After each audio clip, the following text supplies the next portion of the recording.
আলভি আলভি আমার মিডিয়াতে আলভি তোমার খুব পছন্দের এবং রিমু খন্দকার লিখেছেন, আলভি অসুস্থ থাকলে পা ভাঙা, ডেঙ্গু কিংবা চুলের থেরাপির সময় তিনি কয়েকবার দেখতে গিয়েছেন। তখন নিজের চোখেই দেখেছেন ইকরা কিভাবে তার স্বামীর সেবা করেছেন। রিমু দাবি করেন, গত বছর আলভির জন্মদিন ইকরা ধুমধাম করে উদযাপন করেছিলেন। তখন তিনি প্রতিবেশী হওয়া সত্ত্বেও আমন্ত্রণ পাননি। এ বিষয়ে জানতে চাইলে ইকরা নাকি বলেছিলেন, তিথিকে দাওয়াত না দিলে তাদের সংসার ভেঙে যেতে পারে। শুক্রবার রাতে দেয়া এক পোস্টের শুরুতেই আলভি লিখেছেন, এটাই হয়তো আমার শেষ পোস্ট। সেই পোস্ট সামাজিক যোগাযোগ মাধ্যমে দ্রুত ছড়িয়ে পড়ে এবং ব্যাপক প্রতিক্রিয়া সৃষ্টি করে। ইকরার মৃত্যুর পর আলভির দেয়া বিভিন্ন ফেসবুক পোস্ট ও ভিডিও বার্তা নিয়েও তৈরি হয়েছে বিতর্ক। এর মধ্যেই আলভির সর্বশেষ ফেসবুক পোস্ট শেয়ার করে তারই প্রতিবেশী ও অভিনয় শিল্পী রিমু রোজা খন্দকার দীর্ঘ একটি জবাব দিয়েছেন, যা নতুন করে আলোচনার জন্ম দিয়েছে। ইকরার মৃত্যুর পর আলভি ফেসবুকে বিভিন্ন পোস্ট ও ভিডিও বার্তা দিয়ে যাচ্ছেন। তবে তিনি কোথায় আছেন, নেপাল থেকে দেশে ফিরেছেন কিনা এ বিষয়ে এখনো স্পষ্ট কিছু জানা যায়নি।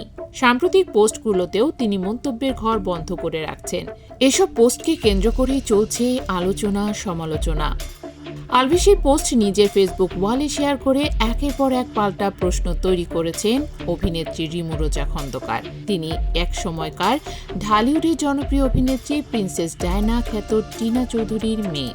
তিনি মিরপুর DOHS এলাকায় থাকেন এবং জাহের আলভির স্ত্রী, সন্তান ও পরিবার নিয়ে একই এলাকায় বাস করতেন।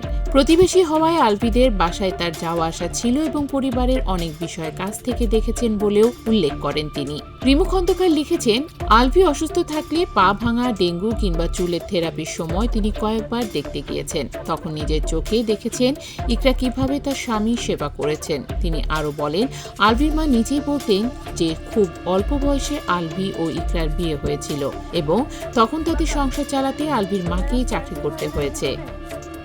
রিমির ভাষ্য অনুযায়ী এখন একজন মানুষ মারা গেছেন। এই পরিস্থিতিতে কাউকে ছোট করা বা একতরফাভাবে দোষারোপ করার চেয়ে সত্যটা মনে রাখা জরুরি। আলভির করা পোস্টে ইকরার বিরুদ্ধে নেশাজাতীয় দ্রব্য গ্রহণের অভিযোগের প্রসঙ্গ টেনে রিমু পাল্টা প্রশ্ন তোলেন, আলভি নিজে কি কখনো এসব করেননি? পোস্টে তিনি দাবি করেন, আলভিকে অভিনেত্রী ইফাত আরা তিথির সঙ্গে বিভিন্ন জায়গায়, পুবাইল, 300 ফিট, মাওয়া, তিথির বাসা, এমনকি আলভির অফিসেও একসঙ্গে দেখা গেছে। এ বিষয়ে তিনি তিথিকে সতর্ক করলে তিথি নাকি বলেছিলেন, আমার ভালো লাগে। আলভি আমার মিডিয়াতে আলভি তোমার খুব পছন্দের কো-আর্টিস্ট এবং খুবই ভালো বন্ধু। রিমু আরও অভিযোগ করেন, তিথির সঙ্গে প্রেমের সম্পর্কে জড়িয়ে চিত্রগ্রাহক সাহিল রনি তার স্ত্রীকে তালাক দিয়ে তিথিকে বিয়ে করেছিলেন।